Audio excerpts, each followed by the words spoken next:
नमस्कार। आज हम लोग करेंगे पाठ 11 कक्षा 10 बाल गोविंद भगत, रामवृक्ष बेनीपुरी जी के द्वारा लिखित ये पाठ। देखिए बेटा, इस पाठ में क्या बताया गया है कि कोई भी व्यक्ति जो होता है वो केवल वेशभूषा से साधु नहीं होता, बल्कि अपने आचार और व्यवहार से साधु होता है। पाठ में वर्णन है बाल गोविंद भगत का कि जिन्होंने गृहस्थ होते हुए भी अपना पूर्ण जीवन जो है वो साधु की भांति बिता दिया और सामाजिक रूढ़ियों पर जो है उन्होंने जमकर प्रहार किया कि हमारे समाज में कुछ ऐसी मान्यताएं हैं जो कि बिल्कुल गलत है, तो उन्होंने इन रूढ़ियों पर भी जो है प्रहार किया और इनका खंडन किया। समाज का इस मामले में उन्होंने बहिष्कार कर दिया, मानो उन रूढ़ियों को न अपनाकर। तो चलिए प्रारंभ करते हैं प्रश्नावली। पहला प्रश्न है, खेती बाड़ी से जुड़े गृहस्थ बाल गोविंद भगत अपनी किन चारित्रिक विशेषताओं के कारण साधु कहलाते थे। अब देखिए बेटा, बाल गोविंद भगत जो थे वो एक गृहस्थ थे, लेकिन उसके बावजूद भी उनमें साधु कहलाने वाले गुण थे। क्या कारण था? नंबर 1, तो वो कबीर के आदर्शों पर चलते थे। दोनों समय गीत गाते, स्नान ध्यान करते और ईश्वर की उपासना में खुद को लगाए रखते थे। दूसरा, हमेशा सच का पालन करते थे और कभी झूठ नहीं बोलते थे। सबके साथ जो है वो खरा व्यवहार रखते थे। फिर किसी की चीज़ को भी बिना पूछे नहीं छूते थे और ना ही उसे प्रयोग करते थे, ना ही उसे कभी व्यवहार में लेकर आते थे। और बेटा, किसी से भी जब दो टूक बात करने में जो है वो संकोच नहीं किया करते थे और ना ही किसी से जो है व्यर्थ का झगड़ा मोल लेते थे। उनका सब कुछ जो था वो साहब का था। तो खेत में जो कुछ पैदा होता उसे जो है कबीर पंथी मठ पर जाकर दे देते और प्रसाद स्वरूप जो मिलता उसे ही अपने घर में लाते और उसी से जो है गुजर बसर किया करते थे। फिर है बेटा कि भगत की पुत्र वधू उन्हें अकेले क्यों नहीं छोड़ना चाहती थी। तो बेटा, जो भगत की पुत्र वधू है वो उन्हें अकेले इसलिए नहीं छोड़ना चाहती थी क्योंकि भगत की जो उम्र है वो बहुत ज़्यादा हो गई थी और इस आयु में जो है वो किसी के सहारे के बिना नहीं रह सकते थे। यदि वो बाल गोविंद भगत की बात मानते तो क्या होता? अगर वो बात मानकर अपने भाई के साथ चली जाती जो वो खुद सोच रही थी, तो वो सोचती कि उनकी देखभाल करने वाला जो है वो कोई भी नहीं होगा, और यदि वो बीमार पड़ गए तो उन्हें एक चुल्लू पानी देने वाला भी कोई नहीं होगा। और यही कारण था बेटा कि वो उनकी सेवा करना चाहती थी और इसलिए जो है उन्हें छोड़कर नहीं जाना चाहती थी। अगला प्रश्न है, भगत ने अपने बेटे की मृत्यु पर अपनी भावनाएं किस तरह व्यक्त की। बेटा, भगत का मानना था कि उनके बेटे की जो आत्मा है वो परमात्मा से मिल गई है और उन्होंने अपने मृत बेटे को एक आंगन में एक चटाई पर लिटा दिया, उसे सफ़ेद कपड़े से ढक दिया और उसके ऊपर कुछ फूल और तुलसी दल बिखेर दिए। फिर उसके सिरहाने पर एक चिराग जला दिया और उसके सामने ही बेटा एक आसन पर बैठकर गीत गाने लगे। इतना ही नहीं, जब उनकी पुत्र वधू रो रही थी तो उन्होंने उसे रोने से मना किया और कहा कि ये रोने का नहीं बल्कि उत्सव मनाने का समय है, क्योंकि उनके पुत्र की जो आत्मा है वो परमात्मा से जाकर मिल गई है। उनका मानना था कि आत्मा जो है वही परमात्मा होती है। तो जो आत्मा थी बेटा वो अपने प्रिय से बिछुड़ गई थी, जिस कारण उसने शरीर में प्रवेश किया था, लेकिन अब वो दोबारा जाकर अपने प्रिय से मिल गई है। तो बेटा, इस प्रकार यहाँ पर भगत जी ने शरीर की नश्वरता और आत्मा की अमरता का भाव प्रकट किया कि मनुष्य का शरीर जो होता है वो तो नश्वर होता है, अगर कुछ अमर रहता है तो वो होती है केवल आत्मा। अजर कहा भी जाता है ना कि अजर और अमर है आत्मा, की ये ना कभी बूढ़ी होती है और ना ही कभी मरती है।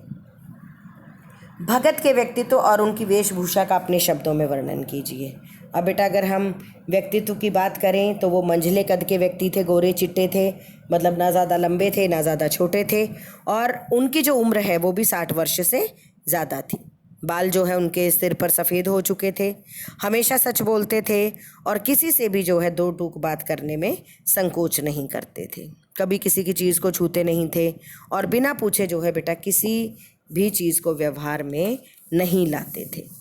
फिर वेशभूषा की अगर हम बात करें तो बहुत कम कपड़े पहनते थे, कमर में एक लंगोटी और सिर में जो है कबीर पंथियों की सी टोपी, जाड़ों में काली कमली ओढ़ लेते थे ज़्यादा से ज़्यादा। और बेटा उनके मस्तक पर हमेशा रामानंदी चंदन लगा रहता था और गले में तुलसी की जड़ों की वो एक माला पहने रहते थे। तो इस प्रकार जो है उनका व्यक्तित्व और वेशभूषा को आप लोग वर्णित करेंगे।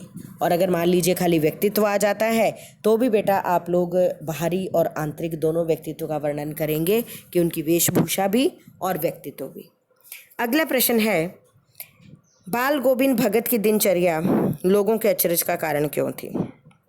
अब देखो बेटा, उनकी उम्र तो 60 वर्ष से ज़्यादा थी, तो आप देखते हैं कि आजकल तो जो 50 की उम्र में ही मनुष्य का शरीर जवाब दे जाता है, लेकिन वो 60 से भी ज़्यादा उम्र के थे। लेकिन उसके बावजूद भी चाहे गर्मी होती या सर्दी होती, प्रतिदिन जो है सुबह उठकर स्नान करते और दोनों समय जो है पूरे जोश के साथ गीत गाते थे, कबीर जी के गीत गाते थे। हर साल स्नान करने के लिए जाते थे और संत समागम में भाग लेते थे। बेटा संत समागम होता है जहाँ पर कि संत लोग मिलते हैं और अक्सर जो हमारे धार्मिक पर्व होते हैं, धार्मिक स्नान आदि होते हैं त्योहारों पर, ऐसे में जो है हमारे जो संत हैं वो मिलते हैं। ठीक है जी। तो इस प्रकार जो है, और कबीर को वो अपना हमेशा साहब मानते थे, उन्हीं के गीतों को गाते थे, उन्हीं के आदेशों का पालन किया करते थे और ईश्वर की आराधना में जो है डूबे रहने के बाद भी वो अपनी गृहस्थी के कामों में लगे रहते थे। वो खेती बाड़ी का काम भी देखते थे और इतनी उम्र होने के बाद भी उनकी जो अनुशासनहीनता थी बेटा, दिनचर्या थी, उसमें किसी प्रकार की भी कोई कमी नहीं आई थी। ठीक है। तो इस प्रकार जो है वो जो दिनचर्या थी उनकी, वो लोगों को हैरान करती थी। अगला प्रश्न है, पाठ के आधार पर बाल गोविंद भगत के मधुर गायन की विशेषताएं लिखिए। अब बेटा जी, जो बाल गोविंद भगत हैं वो हर स्थिति में, हर मौसम में कबीर के गीत गाते थे, मधुर स्वर में मानो उनको सजीव कर देते थे। ये उनके मधुर गायन का ही प्रभाव था कि कितनी भी गर्मी उमस भरी शाम होती, जो स्त्री पुरुष होते थे आसपास के, वो सभी उनको घेर कर बैठ जाते थे अपने घरों से निकलकर और उनके मधुर स्वर का आनंद लेते। और जैसे ही वो गाने लगते तो उनके साथ ही बेटा जो उनके श्रोता थे वो भी तन और मन से नृत्यशील हो उठते थे, अर्थात गाते गाते नाचने लगते थे। और उनके मधुर गायन से सम्मोहित होकर ही बेटा लोग अपनी हर प्रकार की परेशानी को भूल जाते थे जब वो उनके आसपास बैठे होते। अब यहाँ पर बेटा आप लोग वो भी वर्णन कर सकते हो उनके मधुर गायन की विशेषताओं की। अगर बात आ जाती है कि जब धान की रोपाई हो रही होती थी तो मेड़ पर खड़ी औरतों के होंठ कांपने लगते, गुनगुनाने लगती, हलवाहों के पैर चलने लगते, उनकी अंगुलियाँ जो है रोपाई करने वालों की चलने लगती। तो इस प्रकार का वर्णन भी, हालांकि ये यहाँ NCERT में एक आपका अलग प्रश्न दिया गया है, लेकिन उसके बावजूद भी आप इन दोनों का एक साथ वर्णन कर सकते हो। फिर बात आती है प्रश्न की कि कुछ मार्मिक प्रसंगों के आधार पर यह दिखाई देता है कि बाल गोविंद भगत प्रचलित सामाजिक मान्यताओं को नहीं मानते थे। पाठ के आधार पर उन प्रसंगों का उल्लेख कीजिए। ये बेटा कई बार बोर्ड में, आप घबराने की ज़रूरत नहीं, ये मत सोचना कि ये कैसा प्रश्न आ गया। कई बार ये आ जाता है कि सामाजिक मान्यताओं पर, जिन रूढ़ियों पर उन्होंने प्रहार किया है उनका वर्णन कीजिए, जिन सामाजिक मान्यताओं का खंडन किया है उनका वर्णन कीजिए। ये इस प्रकार से भी पूछा जा सकता है। तो बेटा सबसे पहली बात आप क्या लिखेंगे, हमारे समाज में क्या सामाजिक मान्यता है कि जो मनुष्य का मृत शरीर है उसको मुखाग्नि पुरुष वर्ग ही देगा।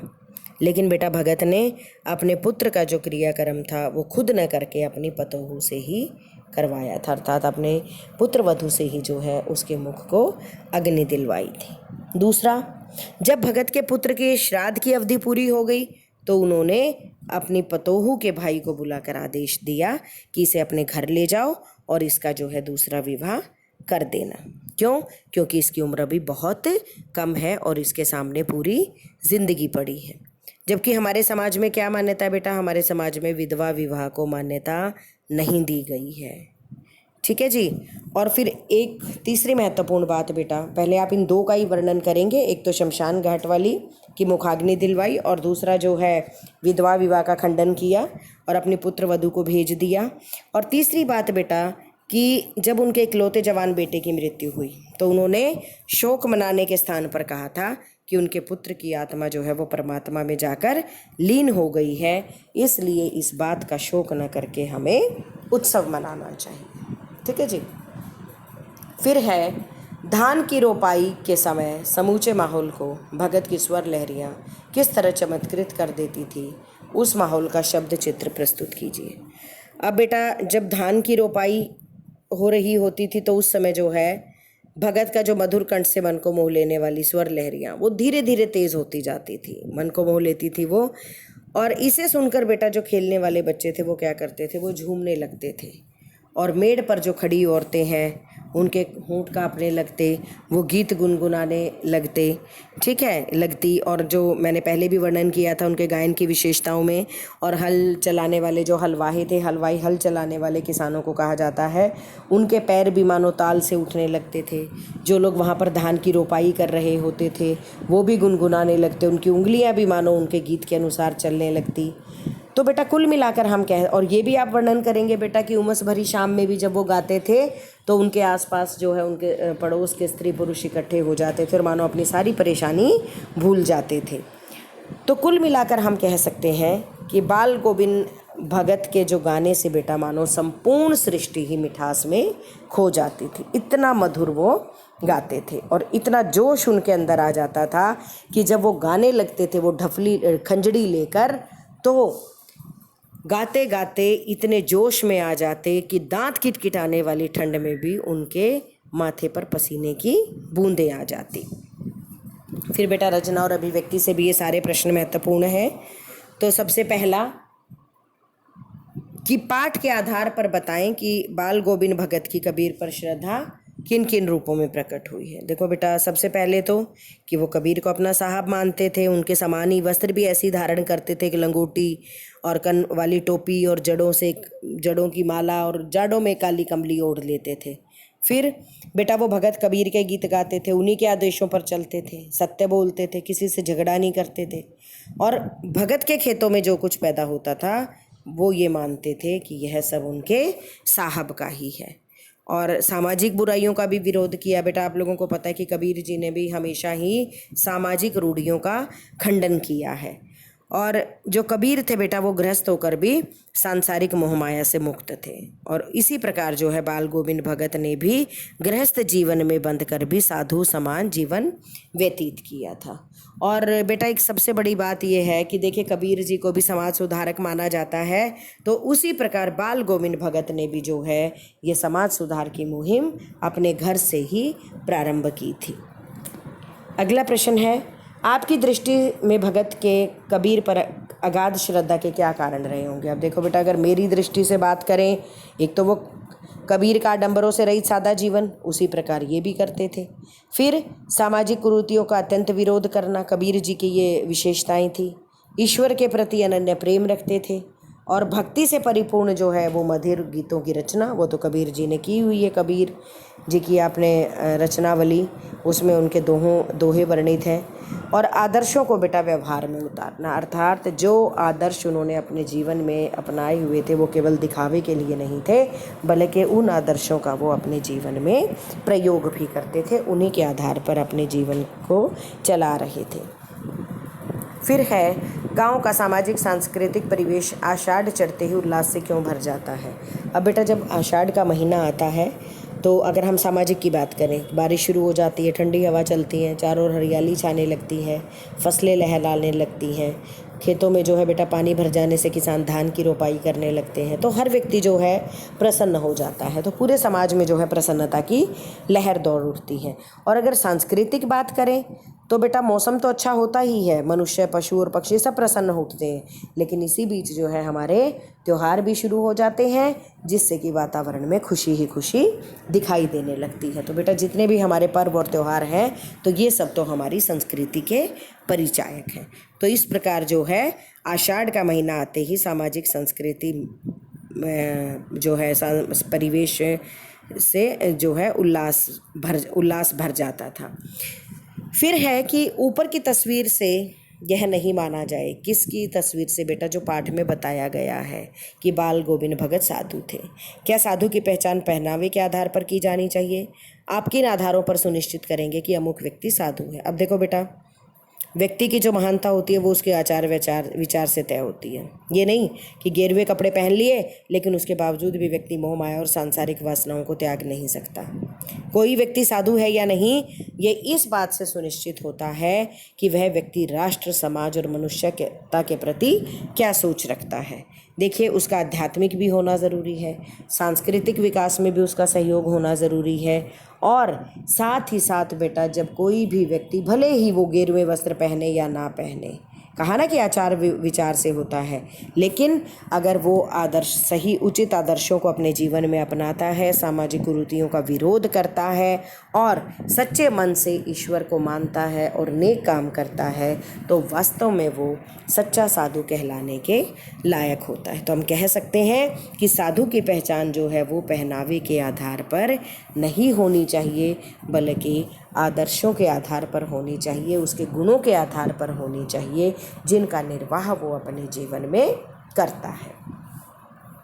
फिर है बेटा मोह और प्रेम में, ये काफ़ी इंपॉर्टेंट प्रश्न है, अक्सर बोर्ड के द्वारा पूछ लिया जाता है कि मोह और प्रेम में अंतर होता है। भगत के जीवन की किस घटना के आधार पर इस कथन का सच सिद्ध करेंगे?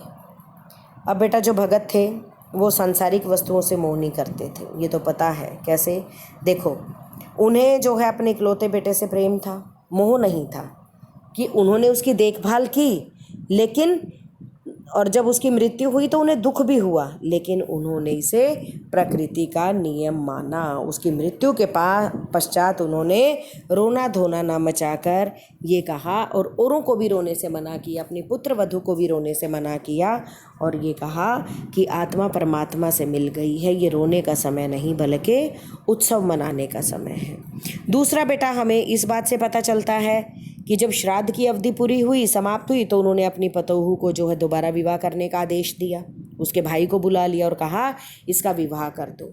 तो उन्हें बेटा उससे भी प्रेम था, क्योंकि वो जिंदगी उसका जीवन बर्बाद नहीं करना चाहते थे। हाँ, अगर मोह होता तो क्या होता कि वो अपने पुत्र के मृत्यु पर भी रोना धोना करते, और दूसरा क्या करते, अपने पुत्र वधू को कभी भी नहीं जाने देते, बल्कि जब उसने कहा था कि वो नहीं जाना चाहती, वो यहाँ रहकर उनकी सेवा करना चाहती है, तो बेटा बाल गोविंद भगत जो है वो उसे कभी भी नहीं जाने देते और अपनी सेवा करवाने के लिए उसे अपने पास ही रखते।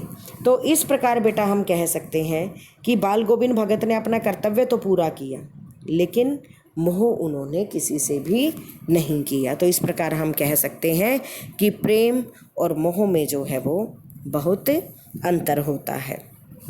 तो बेटा इस आधार पर हम कह सकते हैं कि इस पाठ से जो हमें सीख मिलती है वो क्या मिलती है कि हमें हमेशा उन सामाजिक रूढ़ियों का खंडन करना चाहिए जो किसी भी प्रकार से समाज के, देश के, राष्ट्र के विकास में जो है बाधा बने, बल्कि हमें ऐसे आदर्शों पर चलने का प्रयास करना चाहिए जिसमें कि हमारे समाज का और हमारे राष्ट्र का जो है हित निहित हो। अगर हम ऐसा नहीं करते हैं तो वास्तव में जो है हम एक सच्चे व्यक्ति कहलाने के लायक नहीं होते हैं। वो कहते हैं ना बेटा, इंसान और आदमी में फ़र्क होता है। इंसान इंसानियत से बनता है और आदमी तो हर कोई आदमी है। तो इसलिए हमें हमेशा एक समाज सुधारक के रूप में कार्य करना चाहिए, और ये काम तभी संभव है बेटा जब हम लोग अपने घर से ही समाज सुधारक जैसा काम करते हैं, जैसा कि बाल गोविंद भगत ने किया था। अब आप कहेंगे कि मैडम हम अपने घर से कैसे कर सकते हैं? आप बिल्कुल कर सकते हैं बेटा। अगर आप लोगों को दिखता है कि आपके घर में कोई गलत काम हो रहा है तो आप उसका विरोध कर सकते हैं। विरोध का मतलब ये नहीं है कि आप मारपीट शुरू कर दो या कुछ और, नहीं। उस विरोध का अभिप्राय, उस विरोध को कैसे आप करेंगे? आप चाहे वो आपके माता पिता हों या आपका कोई भाई बहन हो, तो आप उन्हें समझा सकते हो कि इस प्रकार का काम करना जो है वो गलत है। आप सामाजिक बुराइयों और रूढ़ियों पर जो है वो प्रहार कर सकते हो और उन्हें मानवीयता की भावना को विकसित करने का जो है संदेश दे सकते हो, सलाह दे सकते हो कि इस प्रकार के जो कार्य हैं ये हमारे लिए बिल्कुल भी उचित नहीं है। ठीक है जी। तो इस प्रकार प्रत्येक मनुष्य जो है एक समाज सुधारक के रूप में कार्य कर सकता है, जिससे कि हमारे समाज और राष्ट्र की जो है उन्नति संभव है। धन्यवाद।